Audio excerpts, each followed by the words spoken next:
ರೈತ ಮೋರ್ಚಾ ವತಿಯಿಂದ ಪ್ರತಿಭಟನೆಯನ್ನು ಉದ್ದೇಶಿಸಿ ಜಿಲ್ಲಾ ರೈತ ಮೋರ್ಚಾದ ಅಧ್ಯಕ್ಷರಾದ ಸಿದ್ಲಿಂಗಪ್ಪ ಅವರು ಮಾತಾಡಬೇಕು ಅಂತ ಹೇಳಿ ವಿನಂತಿಯನ್ನು ಮಾಡಿಕೊಳ್ತಾ ಇದ್ದಾರೆ. ಜಿಂದಾಬಾದ್ ಭಾರತ್ ಮಾತಾ ಕಿ ಜೈ, ಭಾರತ್ ಮಾತಾ ಕಿ ಜೈ, ಜಿಂದಾಬಾದ್ ಜಿಂದಾಬಾದ್, ಬಿಜೆಪಿ ಜಿಂದಾಬಾದ್, ಜೈ ಜವಾನ್ ಜೈ ಕಿಸಾನ್, ಜೈ ಜವಾನ್ ಜೈ ಕಿಸಾನ್.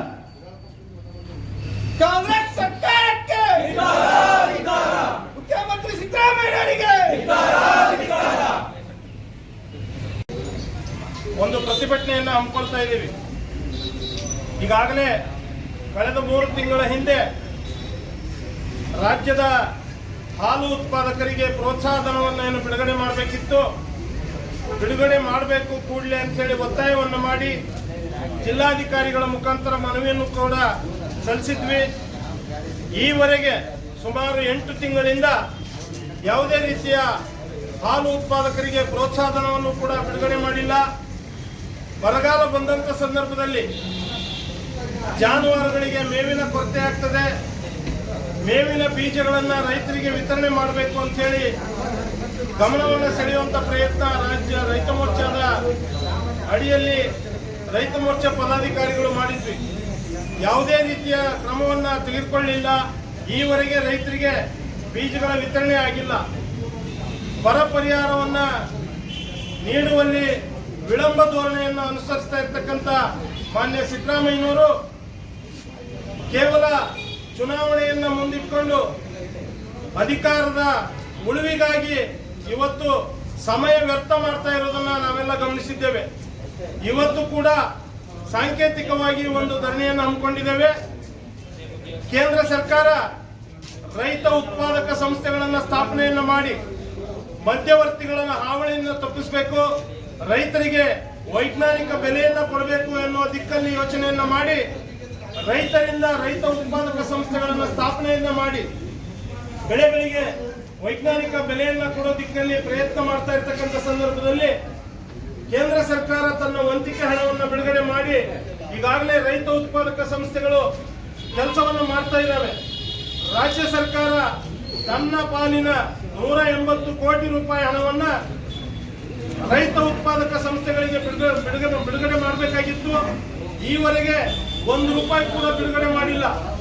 ತುಷ್ಟೀಕರಣದ ರಾಜಕಾರಣ ಮಾಡೋದಕ್ಕೋಸ್ಕರ ಇವತ್ತು 16,000 ಕೋಟಿ ರೂಪಾಯಿಗಳನ್ನ ಕೇವಲ ಒಂದು ಸಮುದಾಯಕ್ಕೆ ಅಭಿವೃದ್ಧಿಗಾಗಿ ಕೊಡ್ತೇವೆ ಎನ್ನುವಂತ ಹೇಳಿಕೆಯನ್ನು ಕೊಡ್ತಾರೆ, ಓಟಿನ ರಾಜಕಾರಣಕ್ಕಾಗಿ.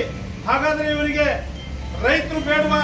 ಕೇವಲ 180 ಕೋಟಿ ರೂಪಾಯಿಯನ್ನ ಈ ಒಂದು FAOಗಳಿಗೆ ಬಿಡುಗಡೆ ಮಾಡಿದ್ರೆ FAOಗಳು ಇನ್ನೂ ಪರಿಣಾಮಕಾರಿಯಾಗಿ ರೈತ ವಲಯದಲ್ಲಿ ಕೆಲಸವನ್ನ ಮಾಡೋದಕ್ಕೆ ಸಹಕಾರಿಯಾಗ್ತದೆ.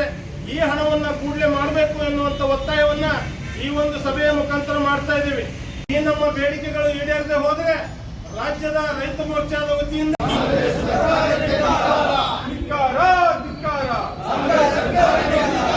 ರೈತ ವಿರೋಧಿ ಕಾಂಗ್ರೆಸ್ ಸರ್ಕಾರಕ್ಕೆ, ರೈತ ವಿರೋಧಿ ಸಿದ್ದರಾಮಯ್ಯಗೆ ಕೆಲಸವನ್ನು ಮಾಡಿಲ್ಲ. ಇವತ್ತು ಬೆಳಿಗ್ಗೆ ಒಂದು ವಿಷಯ ಗೊತ್ತಾಗಿದೆ. ಸನ್ಮಾನ್ಯ ಸತೀಶ್ ಜಾರಕಿಹೊಳಿ ಯಂಕರಮರಡಿ ಕ್ಷೇತ್ರದಲ್ಲಿ ಒಬ್ಬ ರಾಜ್ಯವನ್ನು ರೈತ ಇವತ್ತು ಆತ್ಮಹತ್ಯೆಯನ್ನು ಮಾಡ್ಕೊಂಡಿದ್ದಾನೆ. ಯಾಕೆ ಆತ್ಮಹತ್ಯೆ ಮಾಡ್ಕೊಂಡಿದ್ದಾನೆ ಅಂದ್ರೆ ಖಾಸಗಿಯಾಗಿ ಲೇವಾದೇವಿ ಹತ್ರ ದುಡ್ಡು ತಗೊಂಡಿದ್ದ.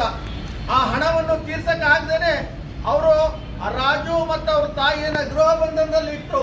2 ದಿವಸದಲ್ಲಿ ಗೃಹ ಬಂಧನದಲ್ಲಿ ಇಟ್ಟರು ಕೂಡ ಅವ್ರಿಗೆ ಯಾರು ಕೂಡ ಸಹಕಾರ ಕೊಡಕ್ಕಾಗಲಿಲ್ಲ. ಪೊಲೀಸ್ ಇಲಾಖೆ ಕಣ್ಣು ಮುಚ್ಕೊಂಡು ಕೂತಿದೆ. ಈ ಕಾರಣಕ್ಕೋಸ್ಕರ ಇವತ್ತು ಬೇಸತ್ತು ಇವತ್ತು ರಾಜು ಅನ್ನೋ ರೈತ ಖುದ್ದು ಸಚಿವರಿರ್ತಕ್ಕಂಥ ಕ್ಷೇತ್ರ ಯಂಕರಮರಡಿಯಲ್ಲಿ ಇವತ್ತು ಆತ್ಮಹತ್ಯೆಯನ್ನು ಮಾಡ್ಕೊಂಡಿದ್ದಾನೆ. ಇವತ್ತು ದೇಶದಲ್ಲಿ ಆತ್ಮಹತ್ಯೆ ಕಳೆದ 1 ವರ್ಷಗಳಿಂದ ಏನಾದ್ರು ಅತಿ ಹೆಚ್ಚಾಗಿದ್ರೆ ಕರ್ನಾಟಕ ರಾಜ್ಯದಲ್ಲಿ 2ನೇ ಸ್ಥಾನದಲ್ಲಿ ಇವತ್ತು ಬರ್ತಾ ಇದೆ. ಬಂಧುಗಳೇ, ರೈತರ ಕಾಳಜಿ ಬಗ್ಗೆ, ರೈತರ ಬಗ್ಗೆ ಕಿಂಚಿತ್ತು ಯೋಚನೆ ಮಾಡಿರ್ತಕ್ಕಂಥ ಈ ಸರ್ಕಾರ ಒಂದು ರೈತ ವಿರೋಧಿ ಸರ್ಕಾರ ಅಂತ ಹೇಳಕ್ಕೆ ಬಯಸ್ತೇನೆ.